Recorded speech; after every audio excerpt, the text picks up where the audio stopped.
और हाँ, अगर आपने अभी तक मेरा चैनल सब्सक्राइब नहीं किया है तो प्लीज कर लो यार, ठीक है? And keep watching, sharing, liking my videos.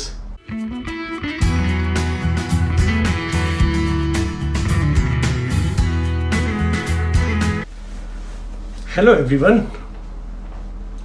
तो आज फिर से एक और नया वीडियो, और आज के वीडियो में मैं आपको बताऊंगा जो मेरा एक छोटा इंटरनेशनल ट्रिप था।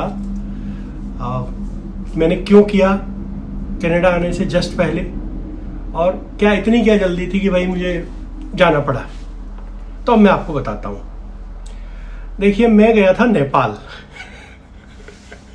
बहुत सारे लोगों को हंसी आई ना। एक्चुअली नेपाल गया था मैं, और जैसे नॉर्मली ना, जैसे आप सोचते हो, मैं सोचता हूँ, सब ऐसे ही सोचते हैं कि नेपाल इज लोकल। तो नेपाल तो पूरी तरह, मतलब ऐसे समझ लो कि भैया अपने घर में है।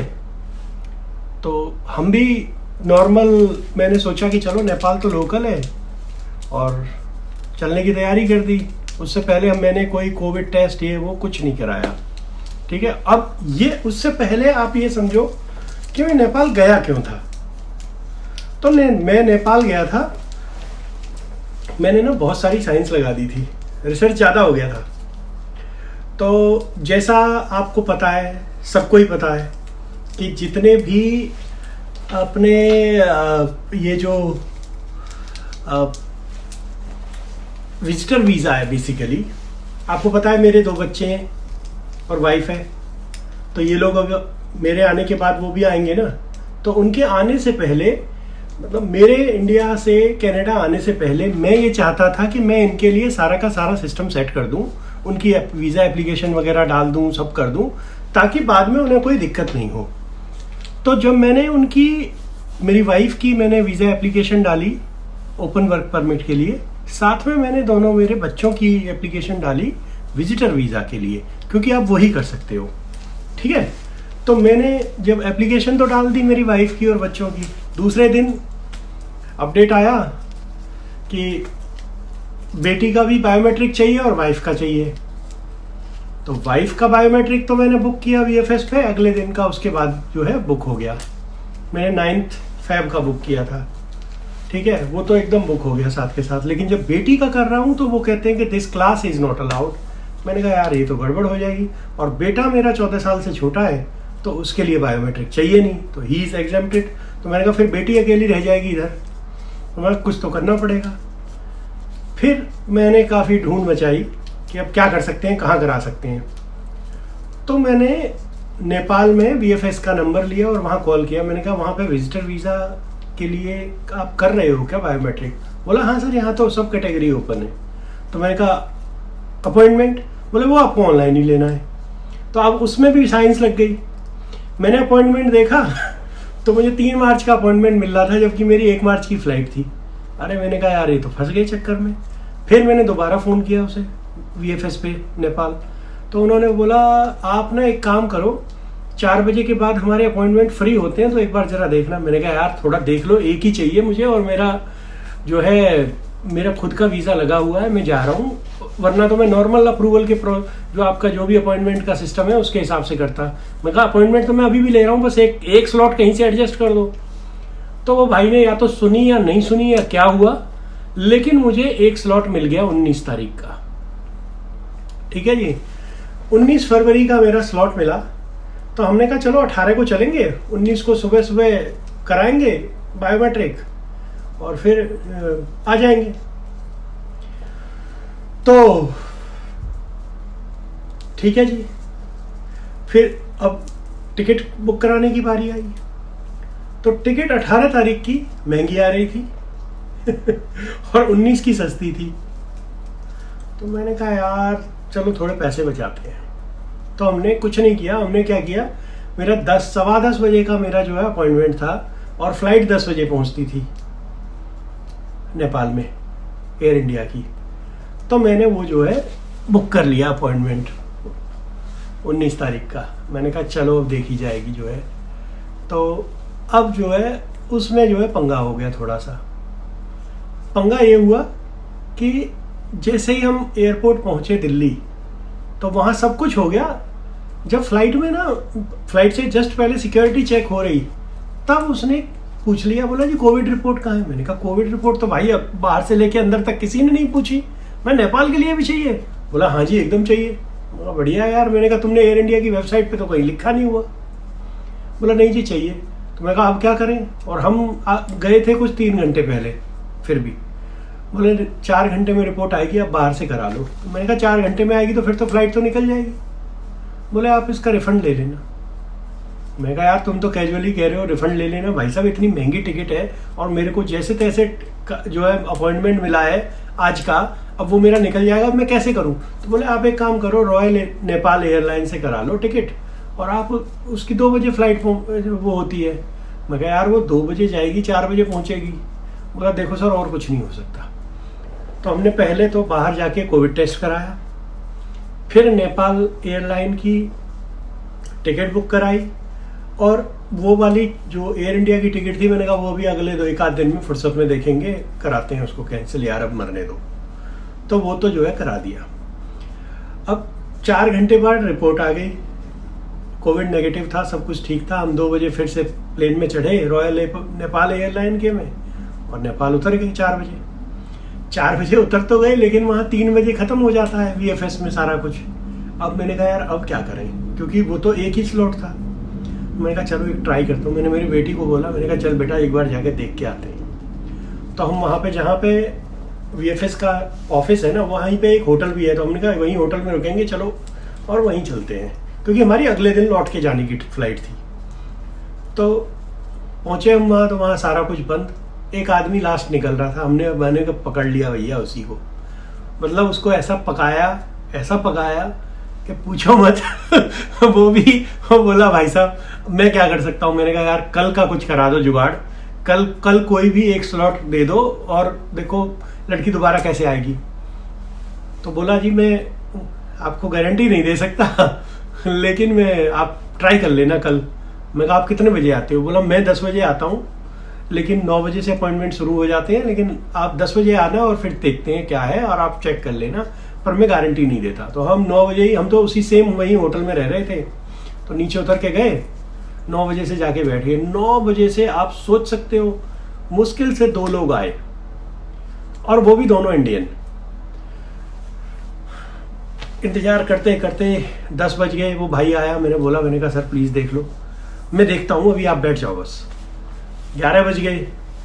11 बजे तो जो इंडिया की जो फ्लाइट आती है उसके बंदे आना शुरू हो गए। वो तो मतलब ऐसी हालत थी कि आप ये सोचो अगर 10 लोग आ रहे हैं उनमें से 9 लोग इंडियन है और 1 नेपाली है बायोमेट्रिक के लिए। तो सब आ रहे और जा रहे, आ रहे जा रहे, मैं तो देख रहा हूँ। मैंने कहा यार ये क्या है। और मेरी फ्लाइट जो है, हमारी जो फ्लाइट थी 2 बजे की इंडिया को वापस, मैंने फिर वो बंदा ना एक बार पता नहीं चाय पीने या क्या करने बाहर निकला, मैंने पकड़ लिया। मैंने कहा भाई साहब मैंने अभी होटल से चेकआउट नहीं किया है, मैं वो करने जा रहा हूँ, बेटी यहाँ बैठी हुई है और आप प्लीज करा दो।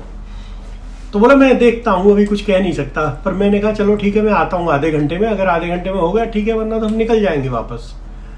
तो लाइक ही फेल्ट लाइक यार बहुत ज़रूरत है इनको, लगता है।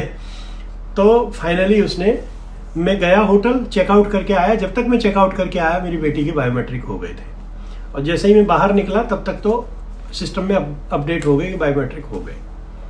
अब ये तो बायोमेट्रिक तो हो गए, जो मेन जो काम था वो तो हो गया जी।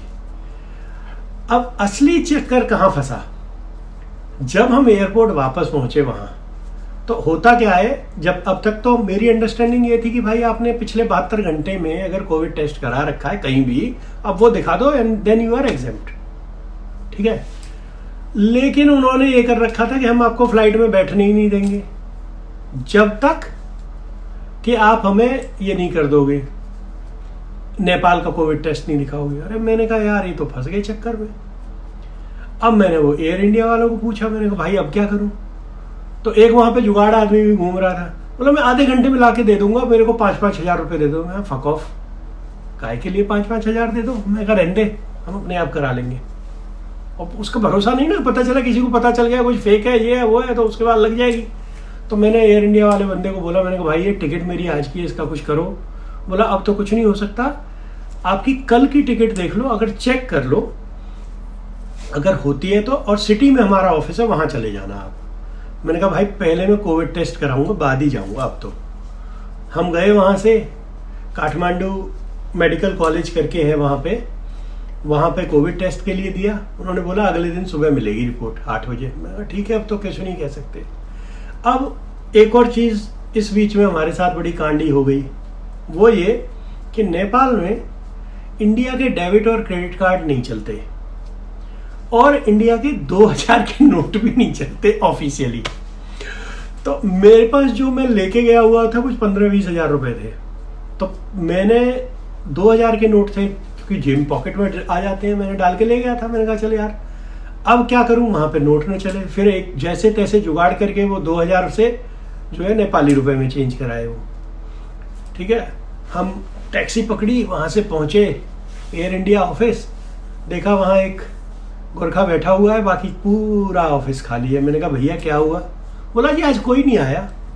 मैंने कहा यार कोई नहीं आया मतलब क्या है? ऑफिस मेरे को वहां से एयरपोर्ट ऑफिस से तुम्हारे यहाँ भेजा है टिकट चेंज कराने के लिए, अब तुम कहते हो कोई नहीं आया। बोला सर नहीं आया, अब हम क्या करें, हम तो सिक्योरिटी है साहब। मैंने कहा वेरी गुड। तो हम क्या करें, मैं इधर उधर घूम रहा था वहां, तो बाई चांस वो सिक्योरिटी वाला वापस आया, बोला मैडम बुला रही है अंदर। मैंने कहा तुम तो बोल रहे कोई नहीं है। बोला नहीं वो मैडम उसमें नहीं है, टिकट विकेट वाला काम नहीं है, उनका अलग काम है, वो है अपने काम से आई है। तो मैडम के पास पहुंचा मैं, वो लेडी मिली हमें, उनका इस महीने में रिटायरमेंट है, thank God, she is too good, God bless her. उन्होंने हमारा खुद पेन लेके, मतलब she was finance manager basically and she was getting retired, तो अपना वो कुछ रिटायरमेंट से पहले का अपने काम धाम जो है निपटाने आई हुई थी छुट्टी के दिन। तो छुट्टियों पे थी वो वैसे तो मैंने उनको रिक्वेस्ट की मैडम प्लीज़ हेल्प कर दो आप। तो उन्होंने देखा कि हाँ भाई देखो जेन्युइन आदमी है, चलो कर देती हूँ। तो she called someone, she got the ticket rescheduled, उसके 4000 रुपये लगे। अब मैंने कहा 4000 रुपये मैडम, मैंने कहा आप तो इंडियन हो? बोले हाँ। मैं कहा आपका इंडिया में खाता होगा मैडम? बोली हाँ। मैं कहा मैडम अगर आपको मैं गूगल पे कर दूं तो चल जाएगा? बोली हाँ ठीक है कोई बात नहीं आप कर दो। तो मैंने उन्हें वो 4000 जो रीशेड्यूलिंग का पैसा था वो मैंने उन्हें गूगल पे किया। उन्होंने फिर मेरी टिकट का प्रिंट निकाल के और सब कुछ करके दे दिया।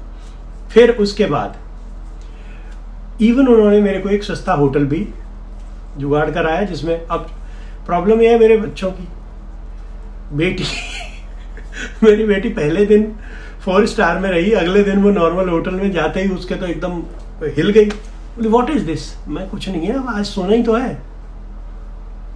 बहुत भाई साहब कष्ट रहा उसको, मेरे को तो नहीं रहा, मैं तो मतलब it is okay for me, I can adjust. तो उसके बाद हम लोगों ने जैसे तैसे वहाँ रात निकाली है और अगले दिन फिर फ्लाइट पकड़ के वापस इंडिया आ गए। अब वापस इंडिया आने पे फिर वापस वही कि आपका तो कोविड टेस्ट होगा। मैंने कहा भाई यहाँ से 48 घंटे पहले ही कराया है। तो जैसे तैसे कष्ट कटा, मेरी बेटी का बायोमेट्रिक हुआ। तो ये था मेरा छोटा सा ट्रिप टू नेपाल। अच्छा, ये इसमें आपको ध्यान देने वाली बात यह है कि अगर आप नेपाल जा रहे हो अपने बायोमेट्रिक कराने, अगर आपका पीआर या विजिटर वीज़ा का है, और अगर इंडिया में अभी भी I don't know what is happening in India, तो अगर इंडिया में अभी भी विजिटर और पीआर का नहीं हुआ है तो आप एक काम करो, सिंपल नेपाल चले जाओ। थोड़ा पैसा का खर्चा है लेकिन आपका काम हो जाएगा, ठीक है ना। नेपाल जाके आप बायोमेट्रिक करा सकते हो और मेक श्योर आप 100 के नोट ले जाओ, क्योंकि इंडिया के 100 के नोट वहाँ पे बड़ी डिमांड में है, ठीक है। 2000 के मत लेके जाना भाई, बहुत कष्ट होता है।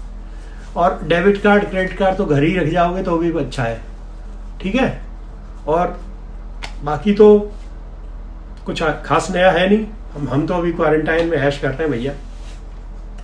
और अभी आपको कल एक नया वीडियो बताऊंगा कि अब तक मैं ऐसा सोचता था कि सारे के सारे देसी इंडिया से यहाँ आके ना थोड़े अलग हो जाते हैं, लेकिन कुछ लोग हैं जिनको दोस्त याद रहते हैं। तो ऐसा ही मेरा भी एक पुराना दोस्त है जो मिला, जिसने मेरी बड़ी हेल्प की पिछले कुछ दिनों में, तो उसके बारे में बताता हूँ आपको, ठीक है जी। तो till then stay safe, thank you very much. और हाँ, अगर आपने अभी तक मेरा चैनल सब्सक्राइब नहीं किया है तो प्लीज़ कर लो यार। ठीक है, and keep watching, sharing, liking my videos. Thank you very much.